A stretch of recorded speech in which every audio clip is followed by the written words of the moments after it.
ulasan-ulasan dari kawan-kawan kita mengenai hal isu autonomi dan peranannya dalam sebuah kerajaan federalism, menggunakan sistem federalism. Pertama kali kita perlu jelas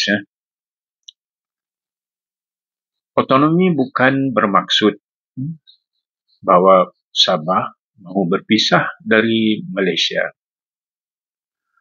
Autonomi bermaksud Sabah berhak mentadbir hal ehwal negeri sendiri, seperti mana yang dijanjikan dalam Perjanjian Malaysian 1963. Ini ramai orang keliru.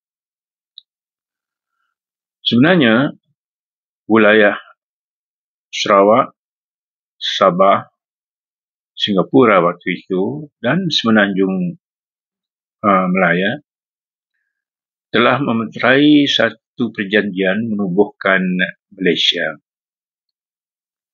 Dan dalam penubuhan itu, Sarawak, Sabah dan Singapura menandatangani satu perjanjian yang disebut sebagai MA 63.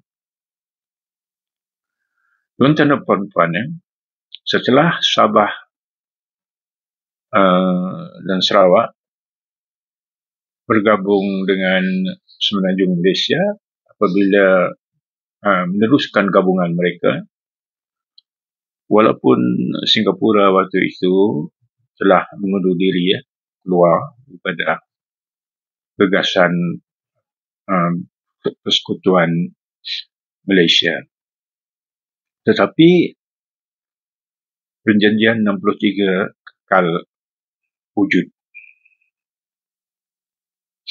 Maknanya Sabah dan Sarawak kekal dalam Malaysia, tetap melalui kuasa autonomi, mempunyai kuasa mengurus pentadbiran, mengambil hasil bumi, tanah dan dasar pendidikan mengikut keperluan negeri masing-masing. Hak itu, hak yang sah, bukan pemberian ihsan dari kerajaan pusat.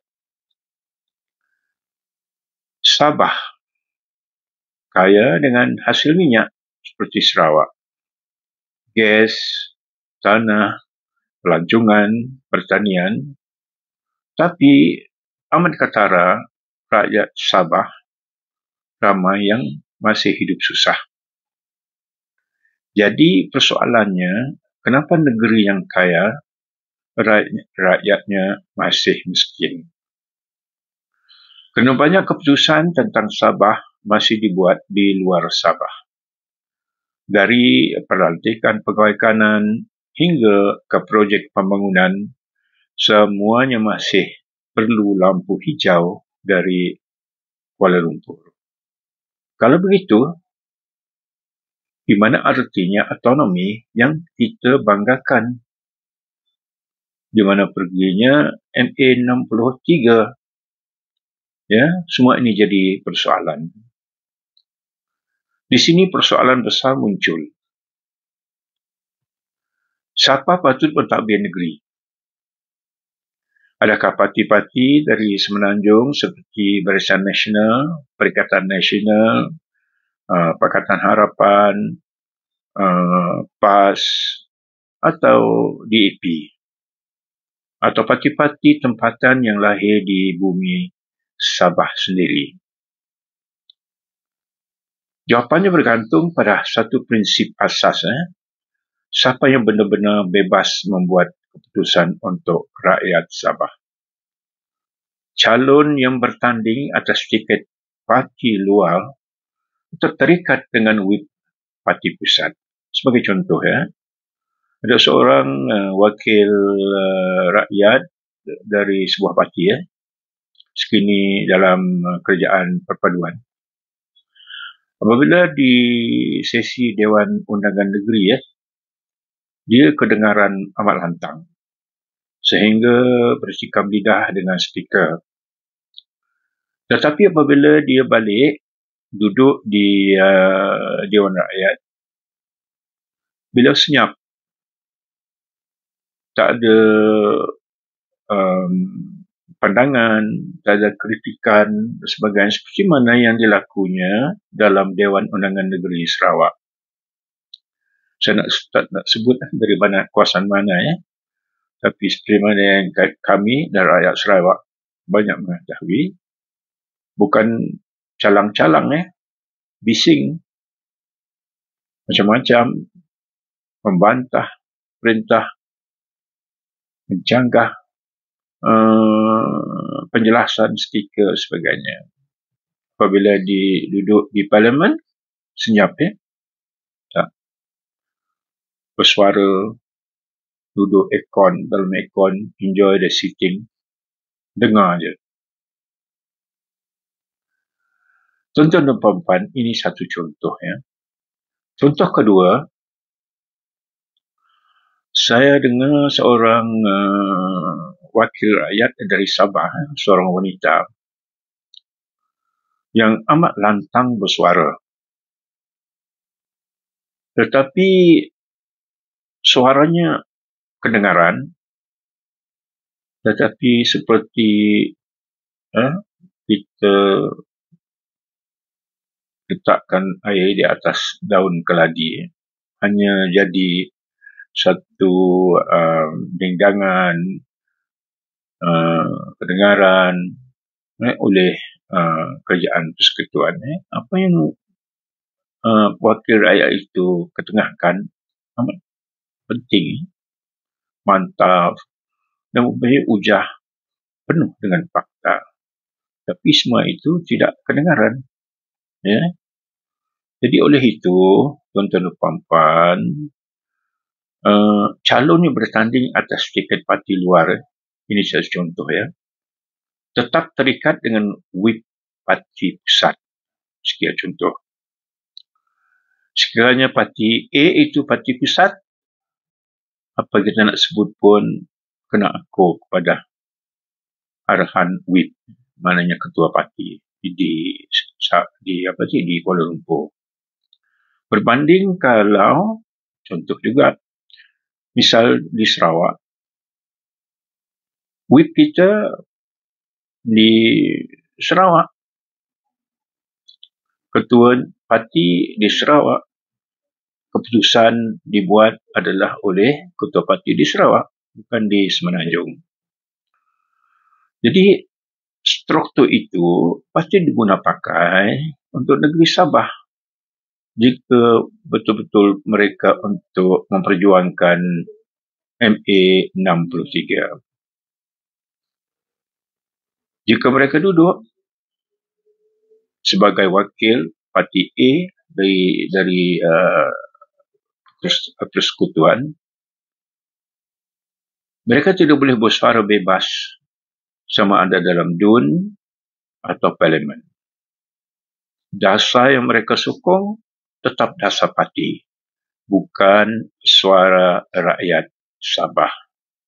Berbanding kita di Sarawak, kita dengar dulu, kita rujuk kepada Premier dan rujuk kepada Kabinet dan ahli sebagainya. Jika mereka bersetuju, kita menyuarakan persetujuan. Kalau mereka tidak bersetuju, maknanya kita pula tidak bersetuju. Itulah maksud bila orang kata calon bertopeng parti luar tetap dicucuk hidung oleh ibu pejabat mereka di Kuala Lumpur. Kalau parti tempatan memerintah, tentu faedahnya besar. Pertama, keputusan dibuat di Sabah untuk rakyat Sabah. Kedua, hasil negeri boleh dikawal, diguna untuk membangun kawasan luar bandar, bukan sekadar dihantar ke pusat. Ketiga, dasar pendidikan, kesihatan, dan ekonomi boleh disusun ikut realiti tempatan, bukan salin tampal dasar dari Putrajaya. Sini pun lagi sekali saya nak bagi contoh. Kementerian Pendidikan sekali ada membuat sebuah sekolah di ada satu kawasan Mereka bersetuju untuk membina sekolah baru di situ. Akhirnya, sekolah pun ditawar pada kontraktor, didirikan, bangunan cantik sebagainya. Bangunan dah siap, tetapi pelajarnya tak cukup. Ini bermaknanya, kalau mereka turun padang, kalau wakil rakyat itu datangnya daripada anak tempatan, sudah tentu mereka mengatakan kawasan itu tidak sesuai untuk didirikan sekolah baru. Malah mungkin mencadangkan bajet itu dipindahkan ke sekolah yang amat memerlukan. Itu contoh, ya. Dan yang paling penting, parti tempatan tidak tunduk pada arahan luar. Contoh juga, saya ambil contoh Sarawak. Sarawak tidaklah semudah itu untuk menerima arahan daripada Kuala Lumpur. Mereka tapis, mereka bincang, mereka tengok apa yang perlu diterima dan perlu ditolak. Jadi, Sabah mungkin sebelum ini tidak mempunyai mekanisme yang sama. Sebab apa? Sebab parti memerintah sebelum ini mempunyai kombinasi berbagai-bagai corak parti. Ada daripada Persekutuan, ada yang... Dan Sabah hanya amat aneh sikit. Parti banyak. Maknanya, kalau salah tegur, salah cakap, dia orang melompat pergi tempat menyokong parti lain. Inilah masalahnya. Itu yang berlaku pada parti warisan ketika mereka mempunyai sokongan yang padat, mantap daripada rakyat. Apabila ditegur, disogok dengan berbagai kemudahan dan sebagainya, mereka melompat. Ya. Mereka bertanggungjawab terus kepada rakyat Sabah, kalau parti tempatan dan wakil tempatan, bukan kepada presiden parti di Semenanjung. Tapi ada orang kata, kita perlu parti nasional untuk dapat bantuan pusat. Betul? Saya setuju. Tetapi di pusat, kita ada wakil rakyat yang menyokong kerajaan pusat. Contoh juga, di Sarawak, kita ada wakil rakyat yang menyokong kerajaan pusat di bawah PMX. Tidak membantah pun. Dasarnya pun kita sokong, kita terima yang baik dan yang terbaik, yang tidak sesuai untuk rakyatnya, mereka tolak. Itu hujah yang selalu kita dengar. Kalau tak sehaluan dengan kerajaan pusat, nanti pembangunan tak sampai. Tak betul. Kerajaan Persekutuan wajib memberi bajet yang mencukupi untuk Sabah dan Sarawak. Tahun ini, kalau tak silap saya, bajet untuk Sabah adalah 6.8 bilion tahun 2026, berbanding dengan Sarawak hanya lebih sedikit daripada 6 bilion. Kuasanya besar, ya, rakyat lagi memerlukan pembangunan, ya, memerlukan sekolah, memerlukan klinik, memerlukan berbagai-bagai infrastruktur, ya. Maka itulah bajet yang begitu tinggi. Dalam masa yang sama, sumbangan Sabah dan Sarawak kepada KDNK juga begitu tinggi. Tuan-tuan dan puan-puan, soalannya, sampai bila Sabah perlu bergantung sepenuhnya kepada pusat? Kalau kita tidak sapu habis wakil rakyat Parlimen dalam PRN 16, supaya kita lebih kuat bersatu dalam semua segi. Jadi, pesanan saya adalah tidak lain tidak bukan, rakyat Sabah mesti bersatu, baik di Parlimen ataupun di negeri. Ya, yang baik di Parlimen, di Persekutuan, kita sokong. Yang terbaik, kita bantah. Itu demokrasi. Takkanlah kita nak bantah selama-lamanya, baik kita bantah, lebih lagi yang tak baik sebagainya. Itu salah. Itu salah, pendekatan itu salah. Negeri lain seperti Sarawak buktikan bahawa parti tempatan pun boleh memajukan negeri mereka. Sebab itu kita dengar di Johor banyak pemimpin yang mengatakan, okay, kita have a total administration, pentadbiran untuk negeri Johor. Sebab itu kita dengar Johor lantang bercakap. Mereka pun menggunakan model Sarawak. Kalau Johor guna model Sarawak, kenapa Sabah tak ikut? Kita kongsi sempadan. Kenapa tidak?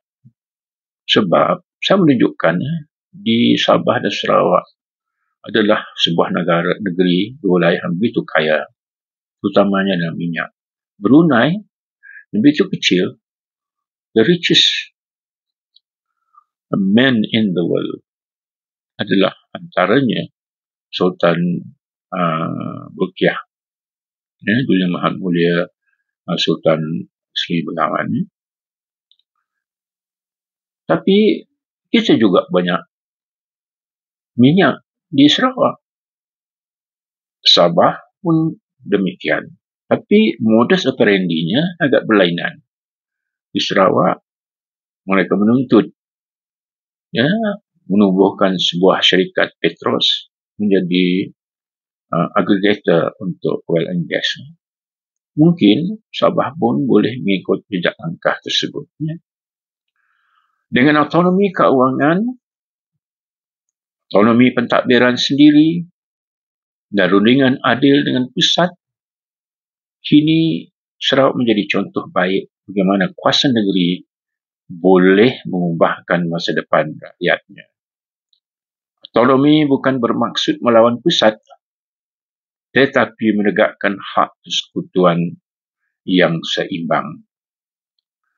Kalau Sabah terus diperintah oleh parti luar, apa yang berlaku?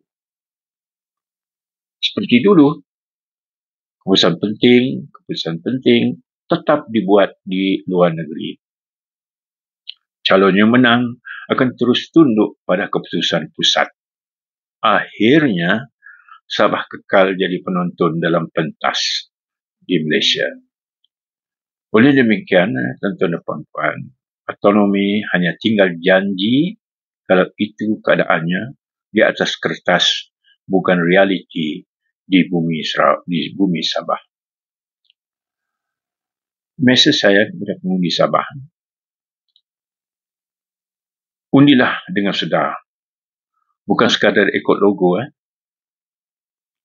Tanya diri sendiri, adakah calon ini benar-benar anak Sabah yang berani bersuara untuk kita? Atau sekadar wakil kepada parti luar yang datang mencari kuasa? Autonomi, tuan-tuan dan puan-puan, sebenarnya tidak datang dari ucapan politik. Tetapi ia dari keberanian rakyat untuk memilih wakil tempatan yang berkhidmat demi rakyat tempatan. Sabah tidak minta berpisah. Sabah hanya minta hak dihormati dan masa depannya ditentukan oleh rakyat mereka sendiri. Saya akhiri, autonomi bukan tentang keluar dari Malaysia, ia tentang Sabah berdiri sama tinggi, duduk bersama rendah. Assalamualaikum, sila like, share, subscribe dan komen.